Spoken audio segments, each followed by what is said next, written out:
With the velveteen panda bear nestled in her lap, Angela flipped through another scrapbook. She loved the family picture taken at church before her brother graduated high school, when they were all still together. Mom and Dad beamed behind their children. And there she was with Jason at the prom, looking so young in her white dress, so open to the world with her bright eyes. She didn't know then that their engagement would crumble in college as they discovered how different they really were. Viewing choir tour pictures from the Rockies trip, Angela could almost feel the cool mountain breeze on her cheek and sense the aspens quaking. The memory of that adventurous group of friends she'd toured with brought a smile to her face. They had nicknamed her Gutsy Girl for her fearless solos on the stage and her silly pranks on the bus. What would they think of the ordinary life she had since led? Angela turned another page, and here she was beneath a great spreading oak tree with Lily, the first lover to really get her. Angela stroked the panda's soft fur with her thumb as she recalled how devoted Lily had been during her illness. Why hadn't she been able to make the relationship work after she got well? With an unconscious sigh, she pushed the photo album away and turned to the shoebox of mementos. Her fingers ran over the smooth, dark wood of a rose her son had carved for her at camp one year. He had been so proud to give it to her, and that was what she loved about the carving. There were postcards sent from her best friend, now yellowed with age, scrawled with tales of travel and good wishes, and a shiny plaque proclaiming Angela's achievement in her profession. I hope I really helped people, she thought to herself as she read the inscription. Last from the box, she pulled out the pocket square her husband had worn on dressed-up date nights. She pressed it to her nose and breathed in the scent of him. Even if it was no longer there in the fabric, she could still catch a whiff of his cologne. Gordon had journeyed through many stages of life with her, so many evolutions of self. Angela felt less sure of who she was now that he was gone. She got up from the desk and walked over to the window, staring out at the soft spring rain, remembering other seasons. Angela was not just sorting through old things and memories. As the poet Derek Walcott described it in our reading, she was greeting herself, looking back at her life and feasting. I invite you to try out a responsive refrain we'll use throughout this reflection. As is projected on the screen, you answer me with the words, "Feast on your own life," if you so choose. I'll begin. Love again the stranger who is yourself. Feast on your own life. Meister Eckhart, the 13th century German mystic, said, "A man has many skins in himself, covering the depths of his heart. Man knows so many things, he does not know himself. Why, 30 or 40 skins or hides, just like an ox's or a bear's, so thick and hard, cover the soul. Go into your own ground and learn to know yourself there."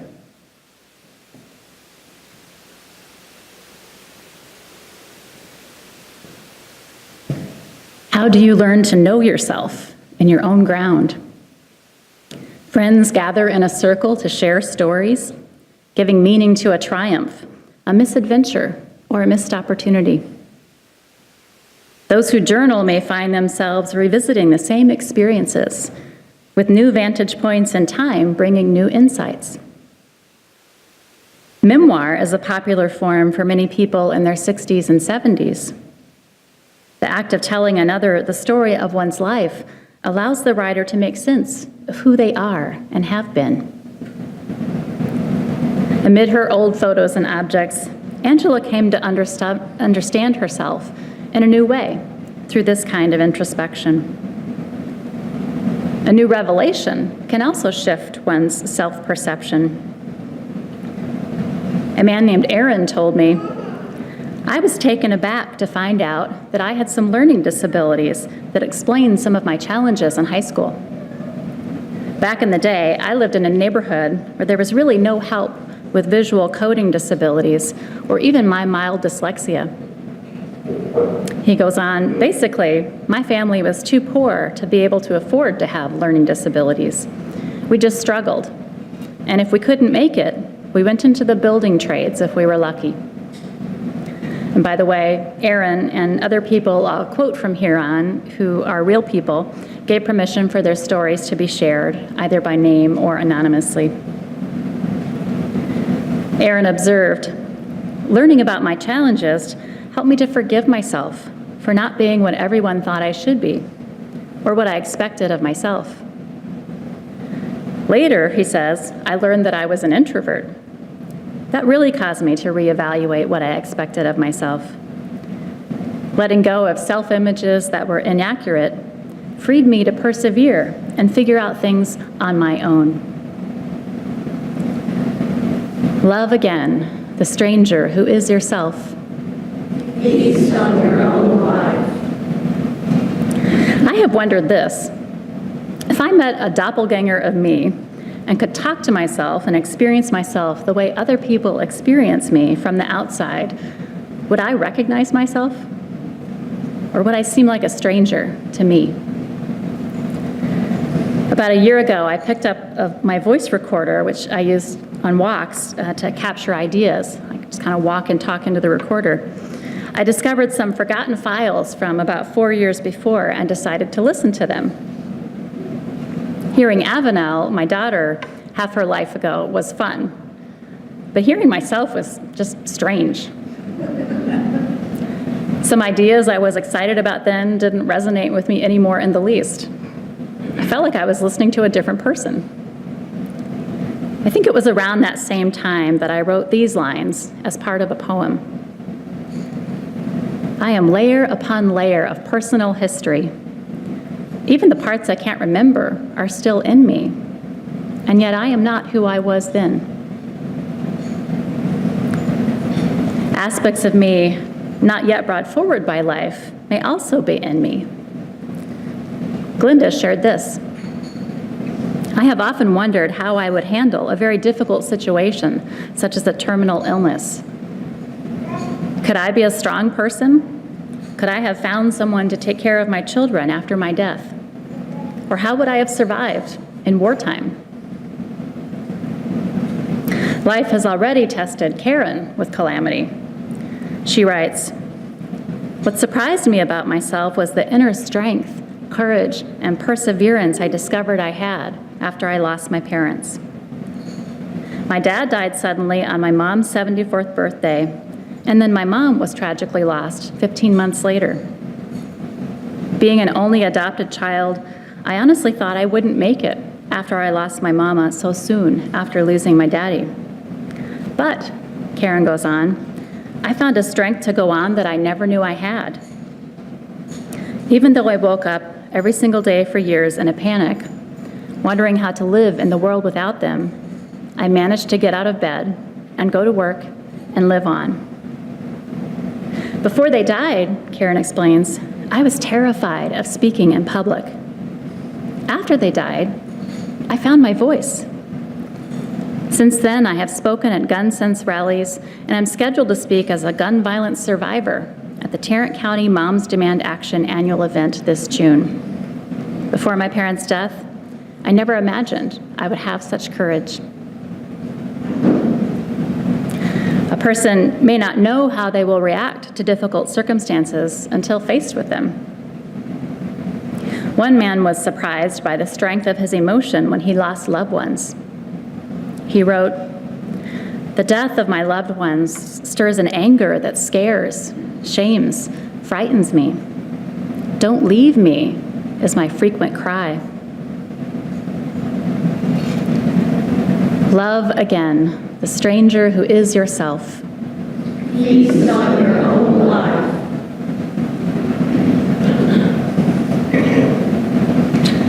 In a song by Billy Joel called The Stranger, people recognize the stranger within, but don't show it to others. perhaps because some of the desires they experience are not socially approved. The rock musician sings, "Well, we all have a face that we hide away forever, and we take them out and show ourselves when everyone is gone. Some are satin, some are steel, some are silk, and some are leather. They're the faces of a stranger, but we'd love to try them on. You may never understand how the stranger is inspired, but he isn't always evil, and he is not always wrong. Though you drown in good intentions, you will never quench the fire. You'll give in to your desire when the stranger comes along." I'm intrigued by Billy Joel's remark that the stranger within is not always evil or wrong. I wonder, what happens when a person brings curiosity rather than judgment to a part of themselves they do not understand and perhaps don't even like? Psychology professor Devin Price shares this observation. It's really helpful to respond to a person's ineffective behavior with curiosity rather than judgment. Price did this. He brought curiosity to students who struggled in his college courses, including those that other professors simply took to be lazy. Price learned that there was always a barrier faced by those students. It might be a learning disorder, a mental health problem that they were working through, or simply a need for help in structuring their studies. What I found remarkable in the examples Price shared was that the students actually understood what was going on inside themselves. At least that was true for those who were able to articulate their circumstances and who trusted this caring professor enough to tell him about it. They knew they weren't lazy. To the contrary, they showed great courage and persistence in dealing with traumas and barriers. I worry for other people who have internalized labels like lazy or undisciplined, who meet professors and employers and perhaps even loved ones who continue to assume some character defect explains their struggles. They may remain strangers to themselves, unable to name and overcome the barriers in their lives because of the false assumption that they are to blame for their problems and are unworthy of help. I wonder what life would have been like for Aaron if he had discovered much earlier that he was dyslexic and had received proper support from a young age. Fortunately, he trusted his own experience and worthiness. Aaron writes, "I was very perceptive, but a C+ student in high school. I gradually flourished toward the end of college as a commuter student working part-time and got into a good law school and did fine. Adulthood led me to trying different jobs and careers, learning more about myself at each turn. This process has never ended. I always see strange elements in myself," Aaron says, "glimpses of someone simultaneously on multiple paths." Love again the stranger who is yourself. Feast on your own life. I'm glad that Aaron trusted his sense of his own capacities. Listening to our inner voice and to know what is true about ourselves is an important skill and one that can be strengthened over time. And paradoxically, the opposite may also be true. There may be some aspects of ourselves that are hard to see from the inside. I was reminded of this recently when the staff of the church did some exploration of our personalities and the different strengths and challenges we each bring to our team and our work. We each took a test to see what our type is in the Enneagram personality system. A note at the beginning of the test beseeched the taker to answer the questions honestly. But the psychologist who put this together also gave this acknowledgement, quote, "It is not so easy to answer the questions honestly, because we all want to see ourselves as better than we are. And we often have preconceived ideas about ourselves that are not really true. For instance, if you resent being fearful, you might have worked to develop courage to compensate, but the fear is still there beneath the surface. Sometimes a trait might be so inconsistent with our self-image, they explain, that we actually deny having it ourselves, but become annoyed when we see it in others. Also, we might falsely think that we possess some desirable quality that we admire in others. So I don't always know what I am not seeing clearly about myself. That makes feedback from other people extra valuable. If I listen to people whose perceptions and intentions I trust, like friends and colleagues, I may be able to learn about myself and to grow in new ways. Nell shared that she was surprised to learn that some people find her intimidating. It startled me, she says, because I have always felt small and vulnerable. But I feel that I have grown to use both my hard and soft powers. I can be fierce as a mama mouse. Jay didn't realize that she was a role model to many, especially to younger generations. Several couples have asked her to officiate at their weddings. Jay says, "I am in awe to think these young people value what I think and want me to be a part of this most special time in their lives." She told me that one distant young relative from a very different religious and political background than Jay told her she was her hero because of how carefully Jay thinks over issues and the way she expresses herself. Jay concludes, "I just never thought of myself as being a role model of this nature, and it is an awesome feeling as well as a great responsibility." Love again the stranger who is yourself. Feast on your own life. If you listen to the sages or read wisdom literature, the self becomes even stranger still. For who am I, really? Zen writer Shunryu Suzuki says, "What we call I is just a swinging door, which moves when we inhale and when we exhale." In the tradition of the Upanishads, meditation teacher Eknath Ishran teaches that I am not the body. I am not the mind. I am not all the ephemeral desires that pass through me, nor the knots of personality that meditation can slowly untie. Instead, Ishran says, the true self is something much more deep and abiding than the personality. In this line of thinking, my deepest self is self with a capital S, Brahman or God, the beloved or the clear light, whatever language you can relate to.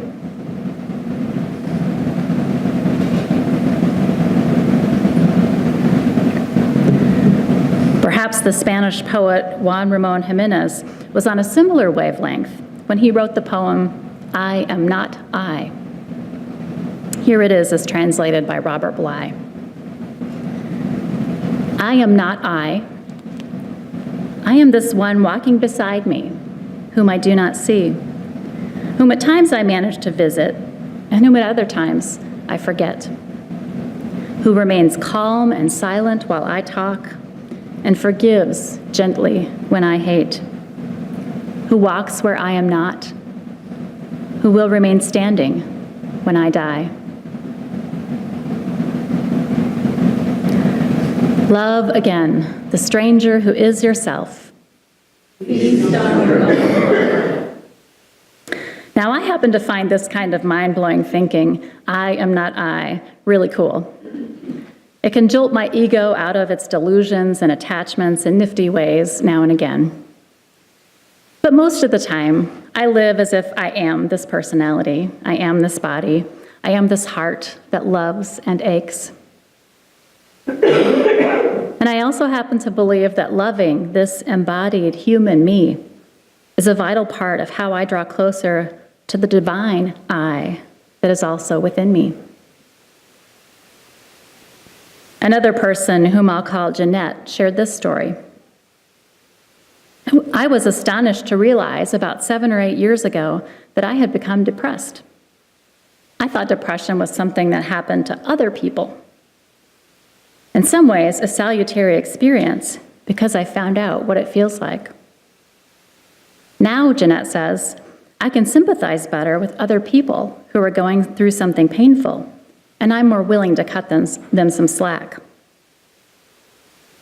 I asked Jeanette if this experience changed how she related to herself. I think the answer is yes. I have more empathy for myself, she answered. She added, I have been learning, oh so late in my life, to tune out my mother's voice that says I am responsible for everyone and everything. In contrast, Jeanette has become more attuned to her own feelings, anger, resentment, joy, pride. She just notices and acknowledges what is there. Feels good, she reports. Last week, while driving home from church, I caught a bit of the program Think on KERA Public Radio, just enough to hear Chris Boyd's guest, a therapist, say this. You have to be curious about yourself to get something out of therapy. You have to be curious about yourself to get something out of therapy. Practicing curiosity with yourself, I think, moving from fear to open-heartedness, can help a person grow and thrive, no matter who you are. I'm quite certain that each person in this room is a fascinating individual. You are worthy of an open curiosity about yourself. You are worthy of tender love. Love again the stranger who is yourself. Feast on your own life. May we do that. Amen.